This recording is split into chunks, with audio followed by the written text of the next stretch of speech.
Buenas tardes, queridos hermanos. ¿Cómo andan? ¿Bien? Es una alegría poder compartir también la palabra del Señor en esta hora. Hoy a la mañana estuvimos compartiendo la palabra con el grupo de hermanos mayores. La verdad que era un grupo bastante numeroso hoy a la mañana. Así que tuve el privilegio también de poder estar compartiendo con ellos la palabra del Señor, y ahora también en breves minutos también poder compartir lo que Dios ha puesto en mi corazón. Saben que para quizás algunos de los que estamos aquí no saben, pero en el mes de noviembre tuve la posibilidad, la oportunidad, la bendición de poder estar compartiendo a un instituto bíblico la carta del apóstol Pablo a los romanos.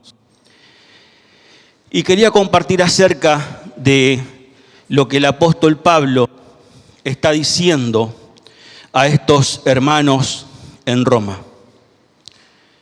Cuando nosotros nos posicionamos en el capítulo 6 de Romano, el apóstol Pablo explica que somos libres de la esclavitud del pecado. Cuando llegamos al capítulo 7 de Romano, el apóstol Pablo va a decir que nosotros somos libres de la esclavitud de la ley. Pero cuando llegamos al capítulo 8, vamos a ver el maravilloso ministerio del Espíritu Santo en nuestras vidas. Así que los invito a quienes tengan Biblia, que abramos en Romanos capítulo 8. Ahí en el capítulo 8 de Romanos, la palabra espíritu aparece 18 veces en todo el capítulo. Pero vamos a tratar de analizar los primeros 9 versículos, teniendo en cuenta que el apóstol Pablo se encuentra en una gran crisis y se siente miserable ante Dios. Entonces el primer punto que vamos a ver es que el Espíritu Santo libera al miserable. Vamos a leer estos primeros 4 versículos. En Romanos capítulo 8, versículo 1. Dice así: ahora pues ninguna condenación hay para los que están en Cristo Jesús, los que no andan conforme a la carne, sino conforme al Espíritu. Porque la ley del Espíritu de vida en Cristo Jesús me ha librado de la ley del pecado y de la muerte. Porque lo que era imposible para la ley, por cuanto era débil por la carne, Dios, enviando a su Hijo en semejanza de carne de pecado, y a causa del pecado, condenó al pecado en la carne, para que la justicia de la ley se cumpliese en nosotros, que no andamos conforme a la carne, sino conforme al Espíritu. En estos primeros 4 versículos podemos ver la obra del Trino Dios en favor del miserable. Podemos ver que Dios el Padre, al ver nuestra condición y nuestro estado, ha enviado a su Hijo para condenar al pecado.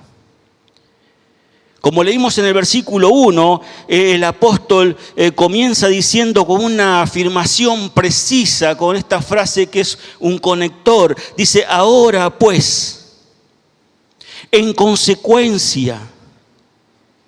Ahora pues, ¿qué? En consecuencia de lo que viene diciendo en el capítulo 7, versículo 24.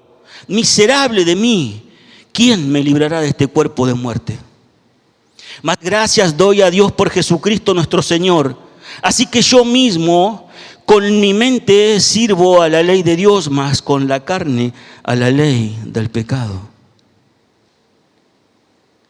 Ahí podemos ver cómo el apóstol está viendo y diciendo el fracaso del esfuerzo humano. Queda evidenciado en el capítulo 7, versículo 24. Ahora dice: ya no hay más condenación.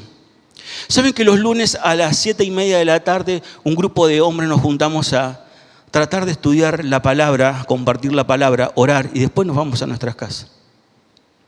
Dentro de lo que compartimos, el lunes pasado un hermano decía, ¿sabes qué?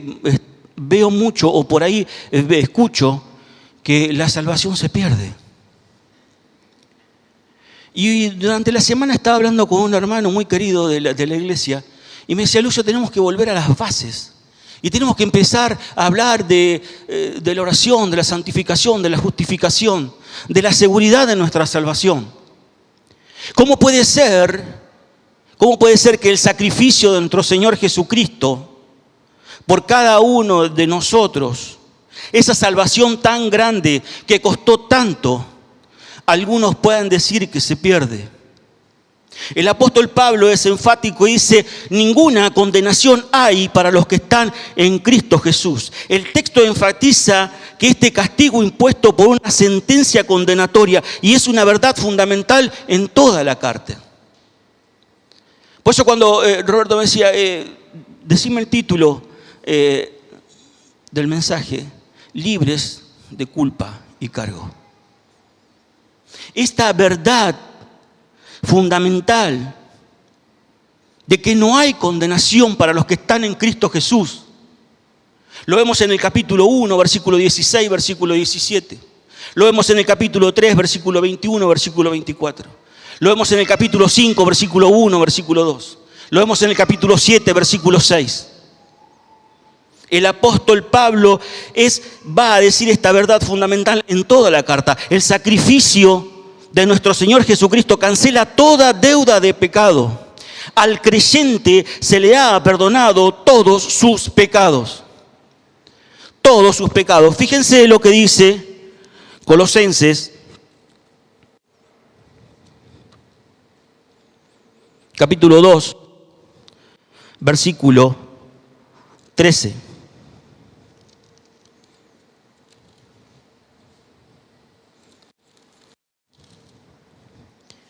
Y a vosotros, estando muertos en pecado y en la circuncisión de vuestra carne, os dio vida juntamente con Él, perdonándoos todos los pecados. Todos los pecados. Todos los pecados. La victoria está relacionada en el vínculo con Cristo. Los que están en Cristo Jesús. Quienes están en Cristo Jesús gozan de ese poder santificador, el Espíritu controlando nuestras vidas. La justificación y la santificación siempre van de la mano. Cuando llegamos al versículo 2 que leímos, tenemos que la libertad del poder del pecado. ¿Por qué? Porque la ley del Espíritu de vida.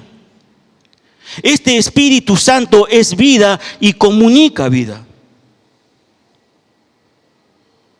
El Espíritu Santo, por la unión vital con Cristo, comunica una vida nueva y victoria en su resurrección. Y por ende, como Espíritu vivificante, como dice 1 Corintios capítulo 5, versículo 45, el apóstol Pablo escribiendo a estos hermanos en Corinto. Dice, me ha librado del pecado y de la muerte. Lo que es imposible para el hombre, Dios lo hace posible por su Espíritu Santo. Lo que Pablo decía, miserable de mí, ¿quién me librará de este cuerpo de muerte? Yo no puedo. El mismo apóstol Pablo en la carta dice, yo soy carnal. Compartíamos con los hermanos, si el gran apóstol Pablo puede llegar a decir, yo soy carnal, vendido al pecado, ¿qué queda para muchos de nosotros? En el versículo 13 el apóstol dice que la ley no proveía de poder para llevar a cabo las demandas de Dios, por cuanto era débil por la carne.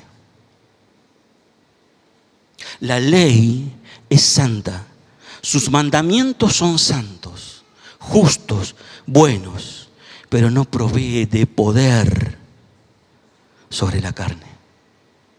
Ahora es ahí cuando Dios activa. Cuando Dios activa y envía a su Hijo al mundo.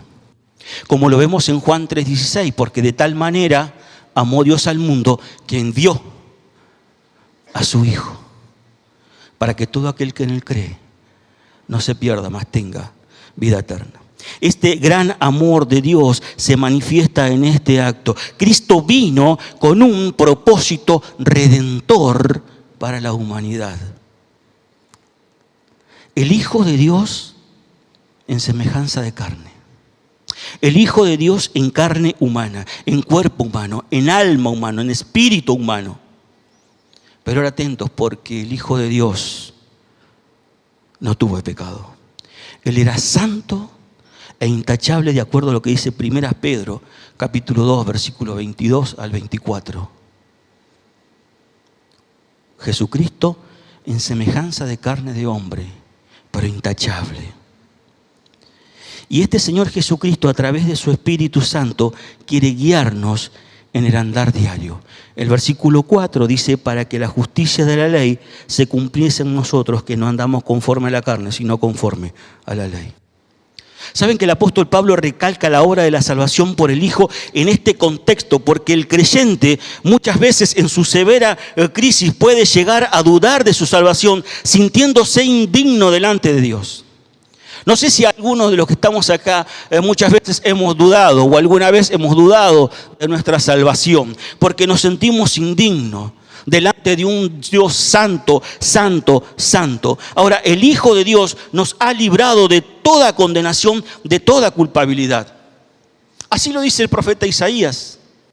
Él nos ha librado de toda condenación y de toda culpabilidad, de todo cargo. Y Dios Espíritu Santo nos libra de nuestros conflictos internos.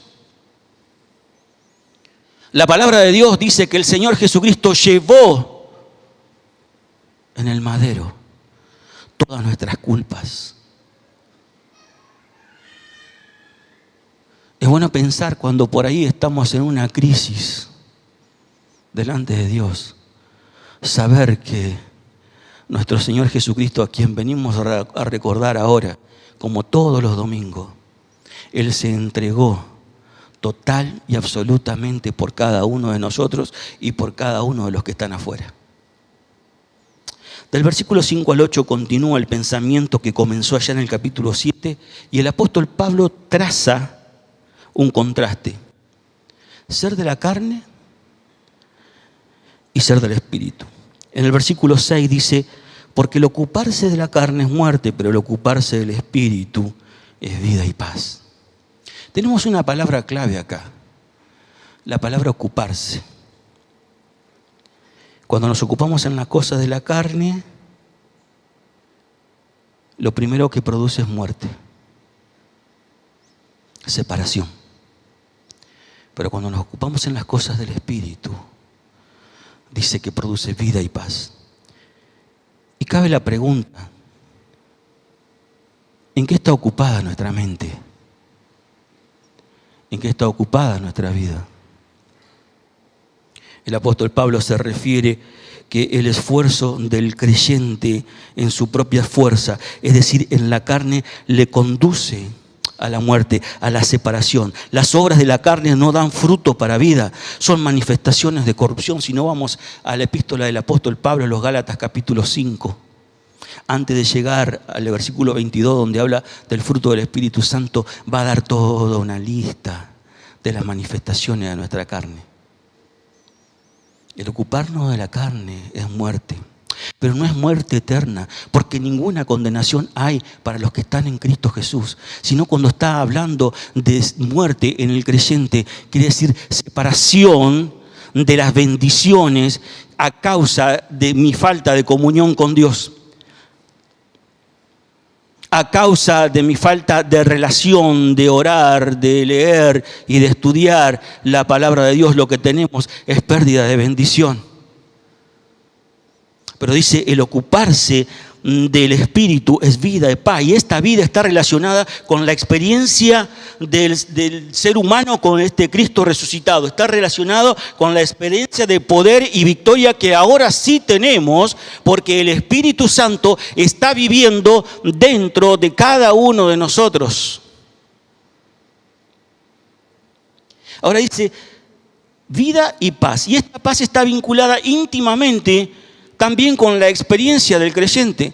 Cuando nosotros vamos al Evangelio de Juan, capítulo 14, versículo 27, no sé si se acuerdan, pero cuando le diga la primera frase se van a acordar porque es un versículo muy conocido. La paz os dejo, mi paz os doy. Está hablando el Señor Jesucristo y dice, yo no la doy como el mundo la da. No se turbe vuestro corazón ni tenga miedo. Creed en Dios, creed en mí. La misma manera lo experimenta el salmista en el Salmo 4:8. Este versículo que muchísimas mujeres piadosas recitan a sus hijos antes de dormir, mayormente en los primeros años de vida. En paz me acostaré y asimismo dormiré, porque solo tú, Jehová, me haces vivir confiado. En paz me acostaré y asimismo dormiré, porque solo tú, Jehová, me haces vivir confiado. Lo que significa que un creyente, que una persona que vive confiado, que vive con una relación íntima con Dios y permanente, llega a la noche, se acuesta en paz y duerme en paz. Lo dice la palabra de Dios y la palabra de Dios no miente. Porque solo tú, Jehová, me haces vivir confiado. Esta paz está ligada al amor a la palabra de Dios y en obediencia a su palabra, como dice el Salmo 119, versículo 165. Quien piensa y persevera en Dios disfruta de plena paz. Fíjense lo que dice Isaías capítulo 26, versículo 3. Tú guardarás en completa paz a aquel cuyo pensamiento en ti persevera, porque en ti ha confiado. Tú guardarás en completa paz. Esta paz que en estos tiempos parece escasear, parece que cada vez es menos, parece que no la alcanzamos, parece que no la tenemos, parece que vivimos turbados. Pero la palabra de Dios dice, tú guardarás en completa paz a aquella persona cuyo pensamiento en ti persevera, porque en ti ha confiado, cuyo pensamiento. Y volvemos a la pregunta, ¿en qué está ocupada nuestra mente? Aquella persona en cuyo pensamiento en ti persevera, tú lo guardarás en completa paz. Y yo sé que es difícil. Yo sé que muchas veces nos turbamos. Yo sé que muchas veces tenemos problemas y nos lleva muchas veces a vivir de una manera nerviosa. Ahora, hermanos, esta paz no significa ausencia de dificultades que son naturales para quienes se ocupan del Espíritu. Fíjense lo que dice en 2 Timoteo 3:12.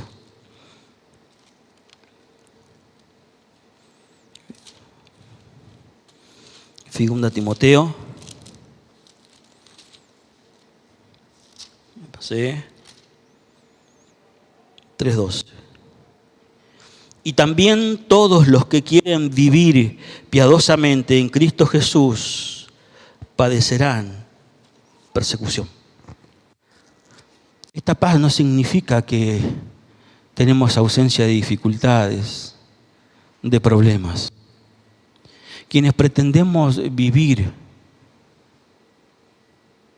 en Cristo Jesús, vamos a sufrir persecuciones. Quizás no la vamos a sufrir como en otras partes del mundo, pero sí burlas, menosprecio. Cuando te hacen a un lado, decía mi abuela, como trapo con pulga. Era el dicho de mi abuela. Te hacen a un lado como trapo con pulga. Cuando no podés compartir, cuando sos diferente, la única manera es llegarle a las personas en el amor de Cristo, a aquellos que nos persiguen y a aquellos que se burlan. Versículos 7 y 8, y estamos terminando, dice, por cuanto los designios de la carne son enemistad contra Dios, porque no se sujetan a la ley de Dios ni tampoco pueden, y los que viven según la carne no pueden agradar a Dios. Vemos que el creyente que tiene una mente carnal se torna enemigo de Dios, desagrada a Dios. La vida cristiana está vinculada con agradar a Dios. Un servicio diligente a Dios, a Él le agrada, como vemos en 1 Corintios 7:32. Pero también vemos una vida de santificación es de agrado a Dios. Un testimonio de vida limpia agrada a Dios. Una ofrenda o la ofrenda para la obra de Dios, a Él le agrada, como dice Filipenses 4:8. La única meta del creyente debe ser agradar a Dios, como dice 1 Juan capítulo 3, versículo 22. Y cualquiera cosa que pidiéremos, la recibiremos de Él, porque guardamos sus mandamientos y hacemos las cosas que son agradables delante de Él. Qué tremenda la palabra de Dios. O sea que si nosotros hacemos las cosas que son agradables delante de Él, cualquiera cosa que pidiéramos la recibiremos. Versículo 9. Mas vosotros no vivís según la carne, sino según el Espíritu, si es que el Espíritu de Dios mora en vosotros. Y si alguno no tiene el Espíritu de Cristo, no es de Él. Y terminamos aquí, hermanos. El Espíritu que mora en el creyente. Esto es algo importantísimo. Es el Espíritu Santo de Dios ha tomado el cuerpo del creyente como su habitación. Y esto es simplemente grandioso. Decía y compartíamos con los hombres el lunes que antes en la antigüedad la gente iba al templo a orar, a alabar a Dios, a adorarle, a orar, a pedirle. Resulta que en esta dispensación de la gracia, el Espíritu Santo está en nosotros y se ha convertido en su habitación. Y como dice el apóstol Pablo en 1 Corintios 6:19, nuestro cuerpo es templo del Espíritu Santo. Y ya no la gente va al templo, sino que el templo va a la gente.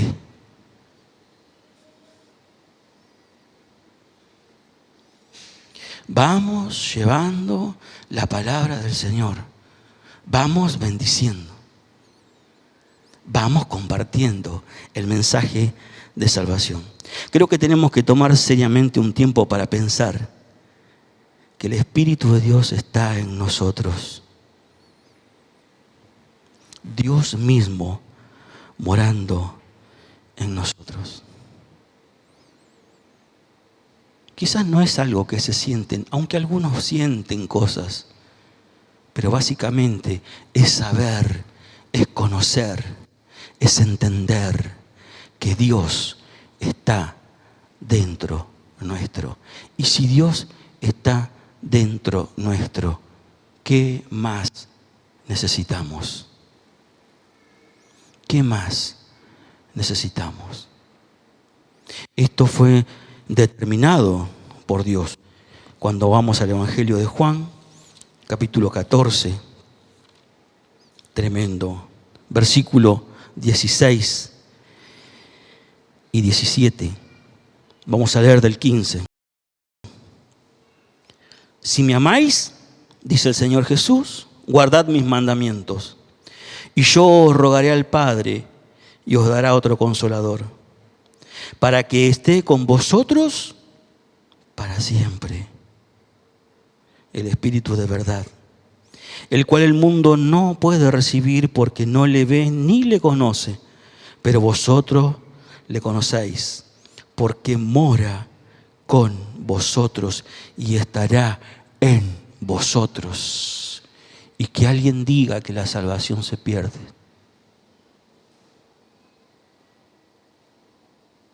Queridos hermanos, creo que debemos tomarnos seriamente esta porción de la palabra. Dios mismo viviendo en nosotros y fijarnos cómo andamos. Es una herejía cuando escuchamos a aquellos que andan diciendo por ahí y repartiendo el Espíritu Santo como quien reparte un alimento no perecedero. Es Dios el que da el Espíritu Santo y estará con nosotros y estará en vosotros para siempre. ¿Oramos? Padre nuestro que estás en el cielo, bendito Señor, le damos las gracias en el nombre del Señor Jesucristo por tu palabra. Gracias, Señor, porque la hemos podido abrir y hemos podido meditar en ella y entender algunas cuestiones acerca del tremendo ministerio de tu Santo Espíritu en nuestras vidas. Gracias, bendito Dios, porque tú has enviado a tu Hijo en semejanza de carne de pecado, pero sin pecado.